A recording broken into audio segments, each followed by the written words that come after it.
Cash Flow Diary Podcast, episode 472. Welcome to yet another exciting episode of the Cash Flow Diary Podcast, the podcast that teaches you insider tips, tactics, and strategies for creating leverage streams of cash flow into your life. Learn from top-performing entrepreneurs, business owners, investors, and thought leaders from across the globe as they share their secrets to success. Like what you learn on this and other Cash Flow Diary podcast episodes? Go to learninvestingnow.com and sign up to receive powerful tips and information that will help you succeed as an entrepreneur and investor. Now, here's your host, investor, entrepreneur, business owner, educator, speaker, author, and master facilitator of Robert Kiyosaki's cash flow game, Jay Massey. All right, ladies and gentlemen, welcome to another episode of the Cash Flow Diary Podcast. I'm your host, Jay Massey, and I'm glad that you are here today because here's the thing. When it comes to building your cash flow, you and I, we all have to start somewhere. I've often said where you start isn't necessarily where you stay. But in order to rise above, you must be willing to overcome many obstacles. And in fact, the life experience you are currently having probably feels like an obstacle, and you probably feel like, oh my gosh, I just cannot do real estate because all of these things are in the way. And then you still have to figure out which way you're going to go when it comes down to the whole real estate game. Well, I have with me today someone who has managed to do exactly that. Now, I want to say something that's very important. You got to understand where she started was at age 16, single mom. Think about that for a second. What were you doing at 16? Probably not that. But more importantly than any of those things is the simple fact that now, today, she has a portfolio of over $60 million. That's a lot of real estate.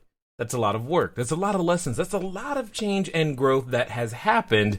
And we get the privilege of finding out how it's done. I have with me today none other than Edna Keep, author, teacher, real estate investing expert. And one of the things that I want you to pay attention to is not only just how it's done, but why it's done.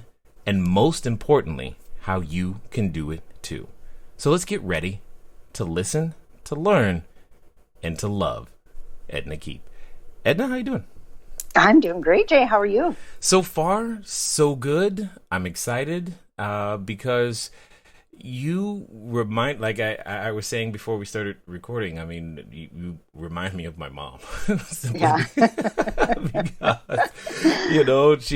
that my mom had me at 16. I was like, oh, cool. I felt like a connection just on that alone. So I appreciate all the single moms, and I definitely appreciate what you've gone out there to go do.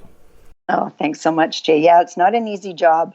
You're still a child yourself, and then to have to grow up so fast and get, supporting the family and that sort of thing. Yeah, I admire your mom too for just having to go through that, and how wonderful you turned out in the meantime, because sometimes our biggest challenges, like you mentioned earlier, our biggest obstacles actually end up being our biggest favors in the long run. Indeed. Now, before we get too far down, what I want to do is I got to ask you the same question I tend to ask everybody else the first time that they're here. Are you ready? Sure. Yeah. Okay. I tend to look at today's entrepreneurs a lot like yesterday's superheroes. Batman, Robin, Wonder Woman, etc. And I think entrepreneurs and superheroes have a ton of things in common. For example, as an entrepreneur, I can occasionally envision myself running around town, possibly wearing a cape and some tights, but using our products and services to save our customers in various forms and fashions. But also, like a superhero, an entrepreneur has a beginning. For example, if you think about Spider-Man, there was a time where he was just going to school, trying to get some good grades, maybe take an occasional photo, have some pizza money, and then one day something happens to him and he realizes, oh my goodness, I have these special powers and I get to choose to use them for good or for evil. So my question to you is as follows. Before your book, Multiple Ways to Wealth, before the portfolio, maybe even before being a mother, before all the students and the people that you coach today, before all the things that people know you for, what we want to know is, who is Edna Keep? Well, Jay, when you talk about superpowers and special powers, it's funny, but a thing that comes back to me is a teacher that taught me in high school was hanging out with my brothers one day at a football game in our city. And they were bragging about how well I was doing and all this. And in his class, I had barely passed. I believe he had to give me a 50 to pass me. Wow. And, I said to him, did you ever think that I would be this successful someday? And he said, you know what, Edna? He said, you were always very social. And he said, I knew that if you could channel that, you could be very successful. And obviously you have. And, until that time, I didn't even realize how being social can be a special power.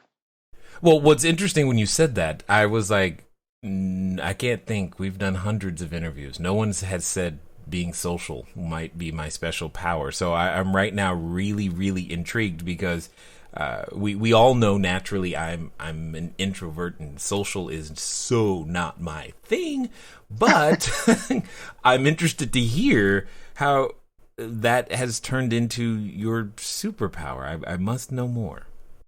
Well, you know what? I'm naturally curious about people. I love being around people. I crave to be around people. I'm probably the opposite of an introvert. I get my energy from being around people.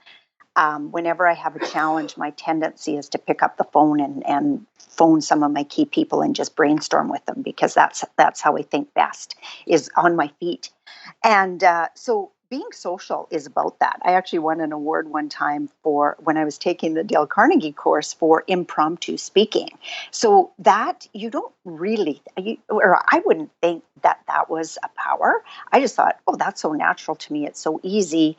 Why wouldn't everybody have that? I didn't realize it was a challenge for people to, what's your name? Where do you work? What's your family like? And they would do this stacking thing in Dale Carnegie. And to me, that was just a natural flow of conversation. And to this day, it is. I love knowing about people. I like seeing where they are. I'm thinking maybe I can help them, or maybe they can help me, because I believe in learning, growing, sharing all the time. And so, that's where I think being social really comes in and is helpful, because it is easy for me to talk to people. So, okay, then I have a very interesting question. Sure. In the elementary schools, K through 12, etc., we're often trained to not be very social. Oh, they tried to train that out of me, believe me. Yeah. Okay. So are we talking, like spending a lot of time in the principal's office? You know what? Not really. I wasn't that rebellious. I actually loved school, so I was a good student. But I didn't like to be pigeonholed. I had a brother that was very successful at everything he did. He had really good marks. He was a really good athlete. And I used to always get, oh my gosh, Edna, if you were just a little bit like your brother, you'd be so much easier. Oh, and, no, they did not. Oh, they did all the time. And you know what? The biggest obstacle was I admired him so much myself. So I would have loved to be like him, but I just wasn't. We were two different people. And we can appreciate that about each other now.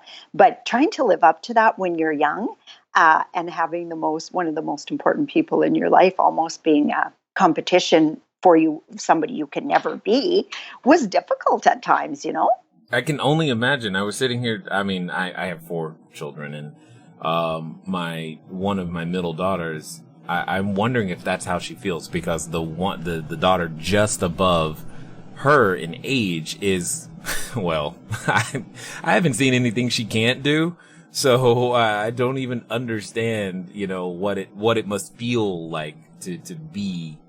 I never thought about it, I guess. But hearing you talk about it, I think we should check into that. Now, with that all being said, that is the background. What I want to ask you is that there's a number of entrepreneurs out there who are still in that, we'll call it hoping phase. I mean, obviously today you weren't handed anything that you've earned, but many of them feel like maybe their opportunity's not there. It's past me. I can't do it. What would you say to someone who's having those types of thoughts? You know what? It doesn't matter how old you are. Tomorrow's a new day. We never got say into that. Hold on. You got to say that again, because see, there's I know there's two types of people right now. There's the person who's we'll say in their 20s or early 20s or maybe even in their teens listening, going, I'm too young. But I also know that there's a number of individuals who are more seasoned in life who are saying, my time is past. So you need to say that again. No matter how old or young you are, tomorrow's a new day, and you can always start there. Yeah, always. Keywords. Yeah. Now, sorry, I didn't mean to interrupt you. I just you said the right thing, and I'm just like, oh my goodness, yes. and you know what? No worries at all, Jay. I think it's really important too. You know, I'm 59 now, and I was 48 when we started in real estate investing. And we started out just dabbling, thinking, we would get a rental house or two. We had no big dreams of being big real estate entrepreneurs. We just didn't. It wasn't there. I was a successful financial advisor, making about $250,000 a year, had a good life. My husband and I had two daughters, young daughters at that time. And he had a good career. I had a good career. It wasn't what we were looking for, just wanted to supplement the income a little bit.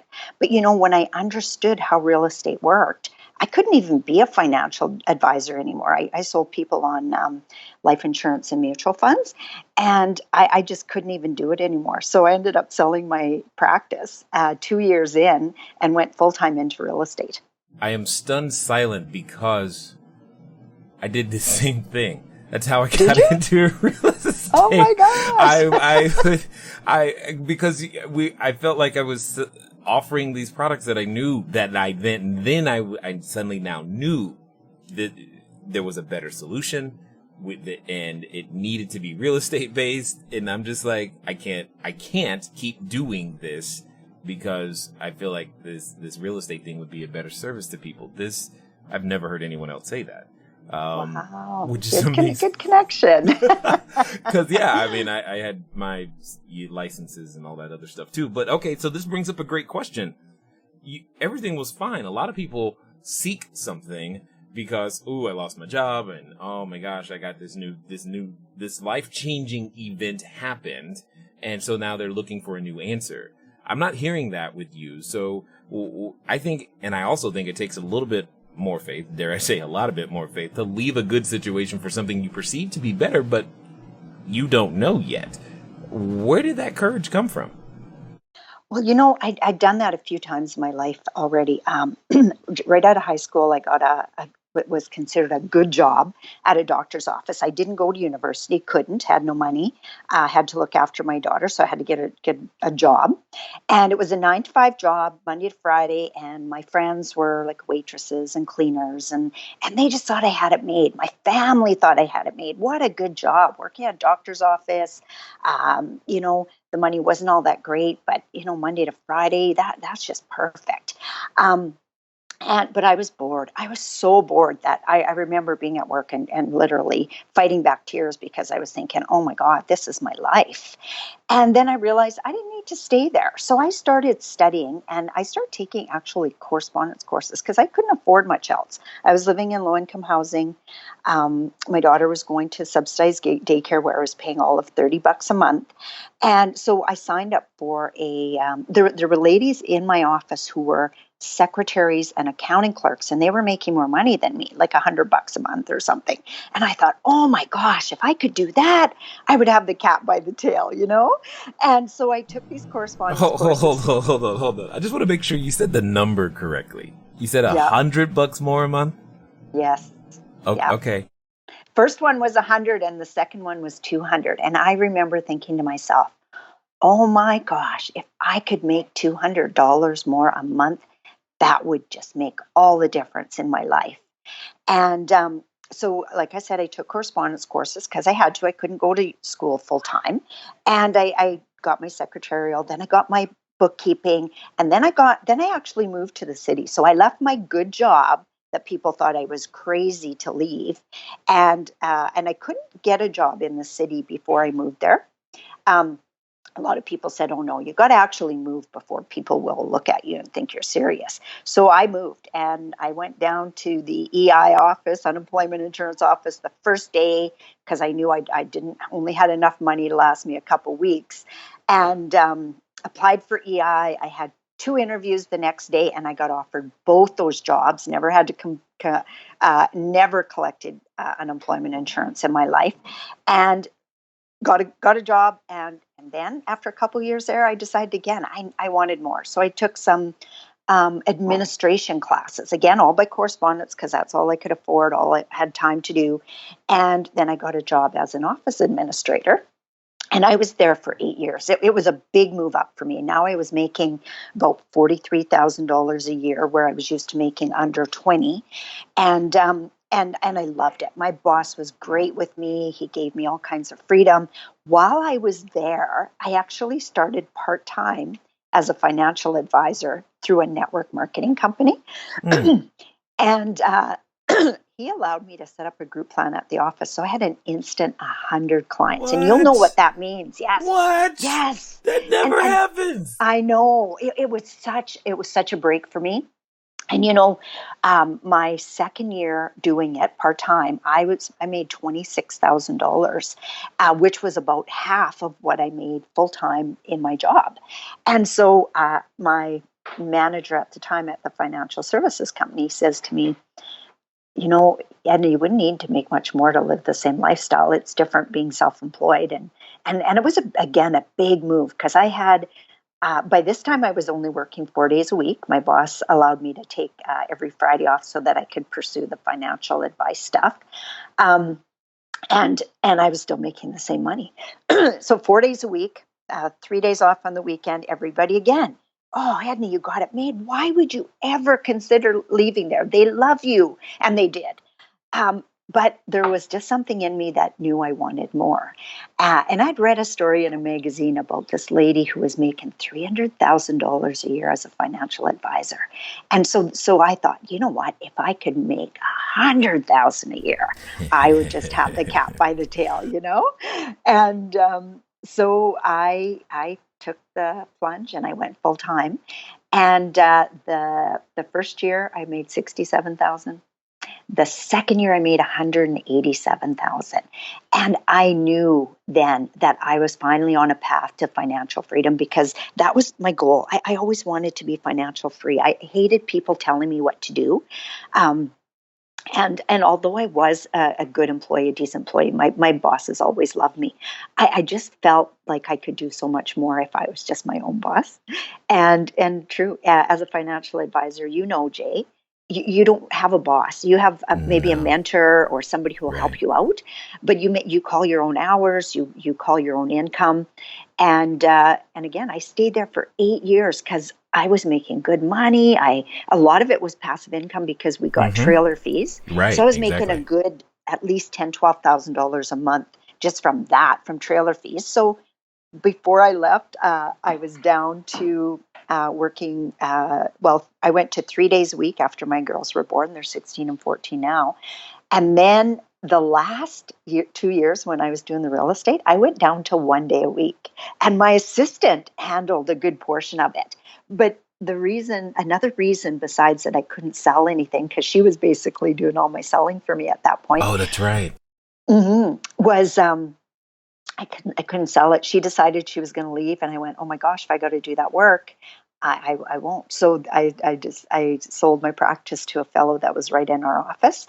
I set it up so that I would get recurring income from him for 4 years, because by that time, within 18 months of starting our real estate classes, we had 50 doors. And that was our 10-year goal. Right. I can't even remember, 10-year goal. So when we did it in 18 months, and we're making about $5,000 a month in passive income from that, I thought, you know what, if I can get another 5 from him roughly, there's my base, and I can always earn more than that. So I took another plunge and went into that full time. So I do have some history of doing that, taking a chance.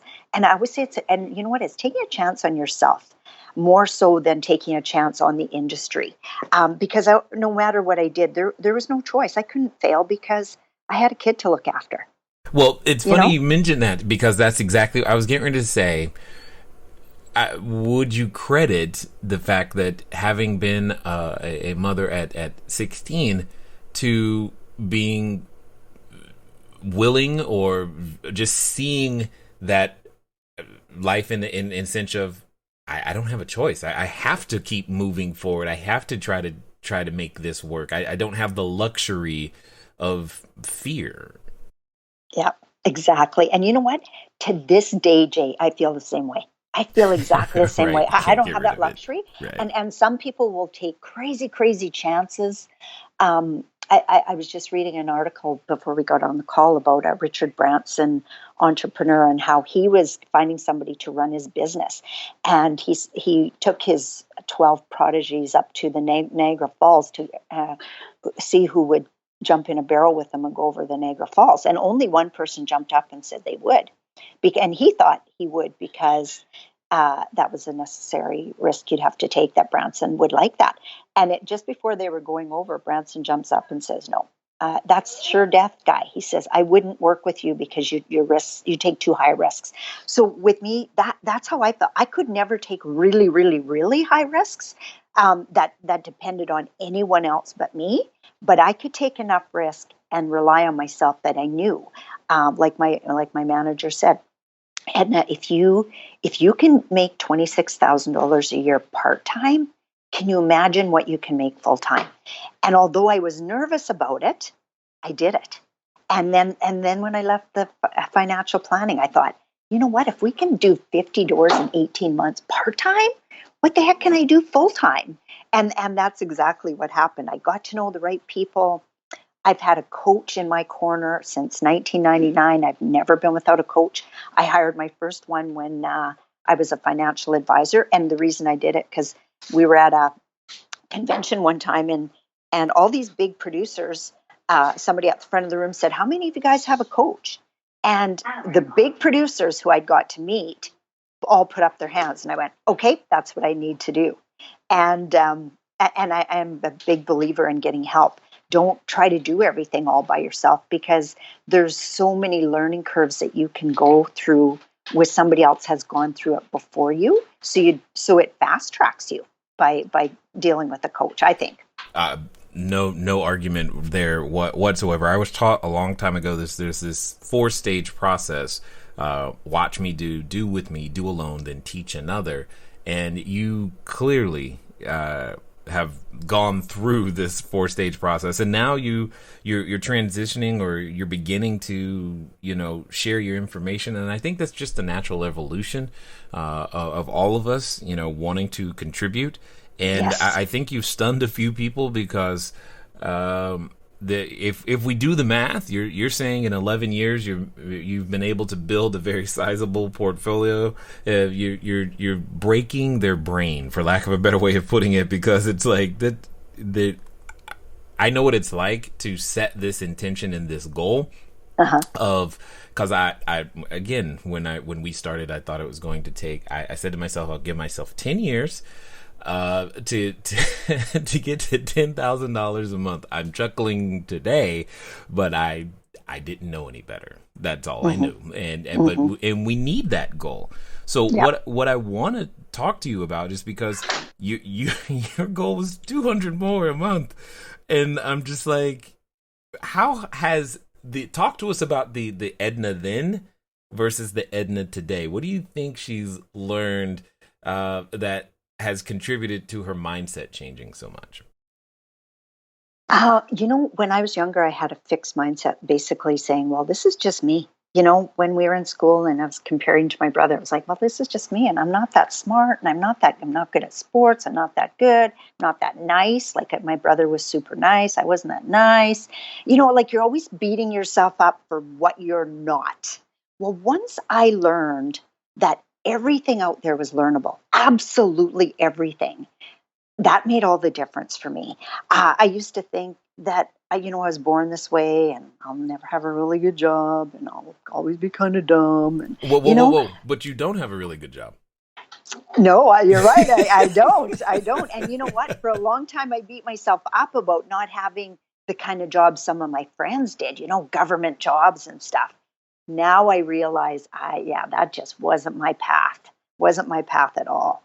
I love being self-employed. And you know what? One of the things I teach my children, we put money aside for them to go to school. But I've said to them, if you decide never to go to school, you will not break my heart at all. I never went to school, and I think it was one of the best things that ever happened to me. And I shouldn't say I never went to school. I was always learning, but I didn't take a formal education. I said, what I'd like to see you guys do with your education money is follow Tony Robbins around for a year. Right. And just work for him for free. That, to me, that would be the most powerful education you could ever get. Absolutely.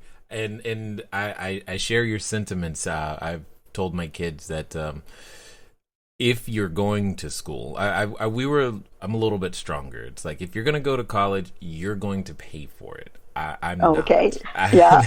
Because I think there's value in making them go to something that I now believe to be highly optional. Mm-hmm. Yeah. So it's like, if you want to go, you can go. But be clear, Dad doesn't think you need to go because of everything that's here. Now, you mentioned something just now that I think is very important. You said there wasn't this necessarily formal education, if you will, and I like to draw a line, a very clear distinction between we have a great schooling system, is what I call it, but we have a very poor education system. But yet, you took the opportunity to educate yourself, and I would love for you to, because there's this other entrepreneur out there that I know is listening who feels like I went to school, I got my good grades, I got my job. Where was my promise is not here. I don't want to go and learn something else. What would you say to them? Hello there, entrepreneur. This is Jay Massey, and what I want to say to you is that the number one mistake that I have ever made in business, number one, has been waiting too long to do the books, waiting too long to get the bookkeepers, the accountants, the CPAs, the CFOs involved, and I don't want you to make that same mistake. That mistake cost me over 6 figures, and now for a significant discount, you have the ability to get your books together using FreshBooks. So what I want you to do is I want you to go over to gofreshbooks.com/cashflow diary. Again, that's gofreshbooks.com/cashflow diary. FreshBooks is the easy to use software designed to help you, the small business owner, the freelancer, get organized and save time on invoicing, getting paid faster, keeping those books in order so that it becomes a bonus for you to do your taxes as opposed to a burden. Go over to gofreshbooks.com/cashflow diary and get started today. And now let's get back to the rest of the story. Well, you know what? I have a hard time relating to that because I love learning. You know what? I always did love learning as long as it was something that was my choice. I didn't like having stuff stuffed down my throat, like learning about history and science. That wasn't my forte. And I struggled with having to learn that crap. Yeah.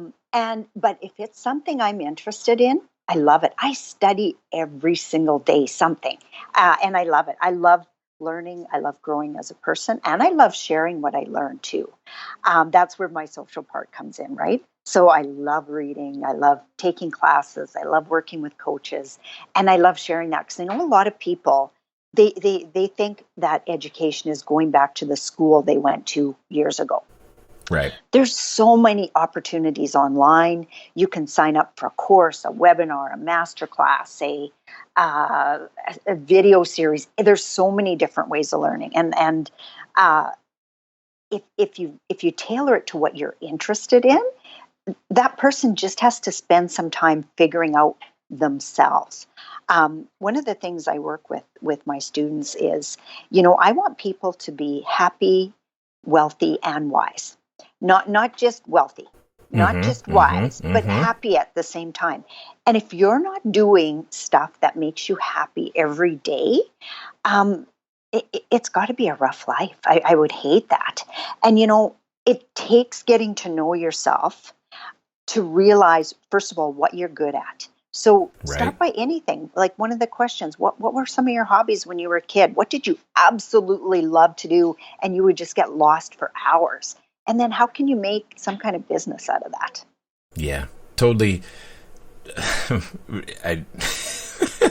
Although we have never met in person, you keep taking words like right out of my head. It's really, it's like, it's just awesome. It's just awesome because it just says that we're all human, even though we have different experiences in so many different ways. So I have to ask the question though, why bother? You've written a book, you've got a fabulous masterclass. Why bother doing coaching and mastermind groups and doing these things? What's in it for you? Oh, you know what? And I didn't realize this years ago. When I first started in real estate, people would say to me, "How did you get successful so fast? Like that's amazing, 50 doors in 18 months." And I realized that it's not bad. I mean, come on. Yeah. Now. I know. But when I said to people, well, you know what? I used to be a financial advisor. I know how to talk to potential investors. We've done this with very little of our own money. And two things. One is we educated ourselves. And the other is, well, I was a financial advisor. And I thought to myself for a long time, you just can't do that because, I was a financial advisor for 15 years. And then I started thinking, you know what? That's not true. I learned how to be a financial advisor. I can teach these people how to keep their investors, how to get investors, how to find investors so that investors will want to work with them and stay with them and fund many, many, many of their deals. And that's actually how my program started. People were asking me for it. Edna, how could I do what you did? And after a few years of getting asked that, I went, you know what? Yes, I can teach it. I had to figure it out for myself first, but I absolutely can teach it. And I can give people shortcuts where we started with single family homes. Condo was our first purchase. Now I teach people go straight into multifamily. Investors like it better. You don't have to worry about your income covering off the mortgage if your house is vacant. Your building will still cover it. So there's just some steps that you got to take. It's all a system that you have to do. 100%. And I don't know. I like everything that you're saying. I appreciate what you were doing because being able to give other people your superpower has got to feel good. You know what? And it's the most fulfilling thing I've ever done. We had bought a business shortly before I got into coaching, and that business was set up pretty successfully. We're going to do well. We bought it more for my husband because he wanted to do it. And I really didn't have to work anymore. And then I started helping people. And it's the most fulfilling thing I've ever done. And I actually feel like every single thing in my life that I've done up to this day led me to coaching other people. Yeah. Every challenge, every obstacle, every single thing. Yeah. We're not related, everybody, but we feel the same way. That's funny, eh? I don't know what else to say right there because you did it again. So that's amazing. So when it comes down to your real estate world today, what's the strategy that you prefer right now?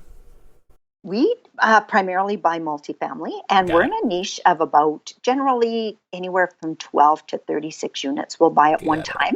Awesome. Generally older buildings. We do have a few newer buildings, just got some really good deals on them, but generally older buildings, tired landlords who don't keep their rents up, who maybe don't keep their property in tip-top shape. So we buy them. Did you say maybe don't? Yeah. Well, and you know what? It doesn't happen all the time. My oldest daughter works for us. She does the property management, and she's actually out in my hometown today, where I was born and raised, 6 hours from us, taking over. We just bought a 41 unit package up there. And she said, Mom, these are the nicest properties we've ever owned. Because she was in them, and yet they're a little bit older too. But we generally buy some stuff that we can renovate and optimize. But this is an optimized package. But because it's in a small town, amazing cash flow right from day one. And when she was telling me how nice the buildings look, which we knew, we'd seen them, but I said, and the seller, and this never happens, he must have put at least $20,000 into his buildings after we made the purchase. He put new sidewalks in. Yes, he put new sidewalks in, and he painted all the buildings to match. Hold on, whoa. After we made the deal. Before it's finalized, but after we made the deal. Isn't that amazing? Never. And you didn't ask him to do that. That was just voluntary. We did not even know he was going to do it. He actually, he actually emailed us pictures one day, and he said, "Hey, by the way, I'm painting this building to match the other two. The other two had been painted," we said, "Wow, that looks amazing." And it wasn't until we were up there just making the transition, picking up leases and stuff, and we drove up to one of the buildings, and my husband says, "Did you put a new sidewalk down since we were here last?" He says, "Yeah, that last one was crumbling. I wanted it to look really nice for you guys." And I said, "What did that cost you?" "Well, about $6,000. Does he have any more buildings he want to sell? He has a few. But I tell you, we're staying in touch with him. I know it's like, we just feel so fortunate. And that deal came to us. It came to us through a networking group that we belong to. Yeah. We were introduced to by another fellow that knew I was from that area and said, "Hey, you got to talk to Edna. I think she might be interested in your properties."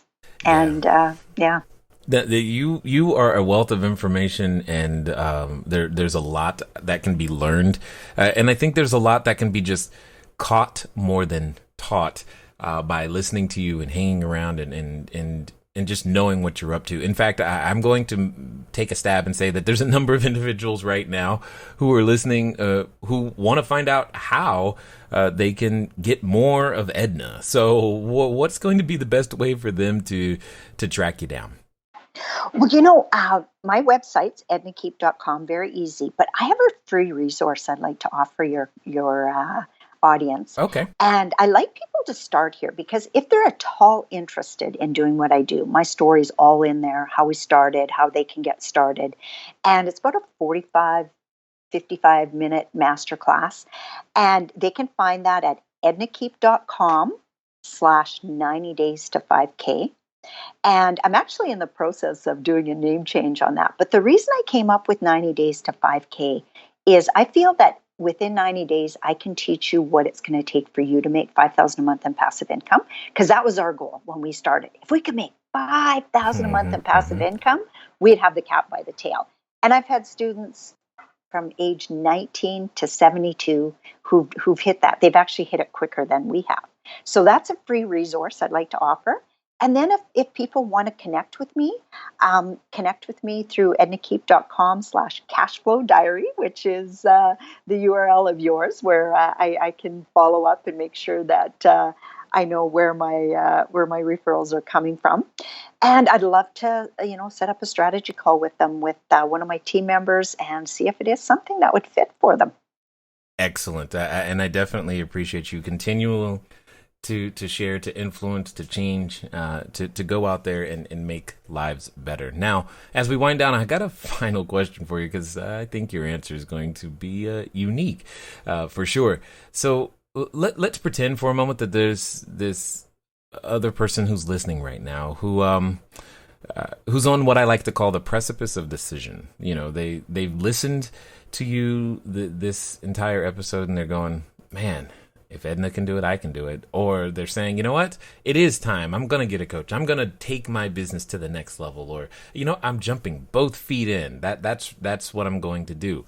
But like I know, Edna, that when we get to these moments of decision, what often is our companion is a voice. And that voice often reminds us of things like, it says, Who are you? Do you honestly think you're going to do real estate? I mean, come on. What happened last time you tried that thing? It didn't work out then. What on earth do you think you're doing now? And for some people, they're even related to that voice. So my question to you is as follows. Let's pretend this time's going to be different for them. They're actually going to follow through. They're going to do what you suggest. And they're going to do so in the next 24 to 48 hours. What would you suggest that they do? You know what? Watch that masterclass. If it's for you, take some action on it. You know what? And if you're hearing that lousy little voice, what I'd remind you is argue for your greatness, not your limitations. It's that voice that can stop you every day, but you can change that voice. You can change that voice to, you know what? If this single mom, 16, not that smart, can do that, why the heck can't I do it? Yeah. Just so you know, I'm going to take that phrase right there. Argue for your greatness. That was good. I love that one. I have that on my board at home because you know what? To this day, I have to remind myself of that. When I get posed with challenges or opportunities and I think, oh, I can't do that. And then I have to go, you know what? Look at all the things you've done. Of course you can do it. You have to talk to yourself that way. Of course you can do it.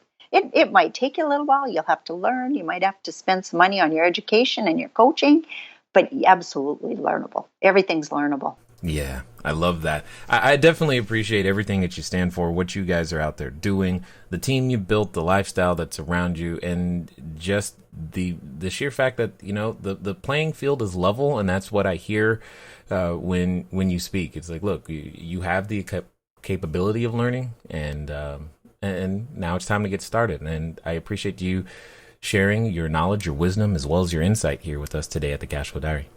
You're most welcome, Jay. It was my absolute pleasure. I love speaking to people looking at changing their lives because I was held back for a lot of years thinking I wasn't smart enough. I wasn't good enough. I can't do that.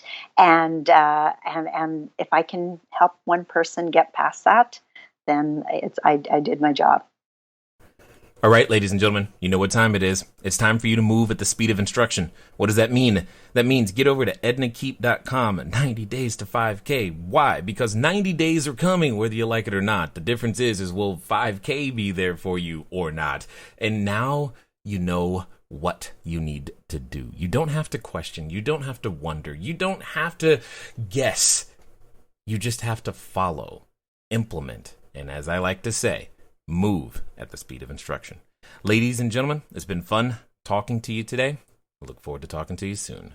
Until next time.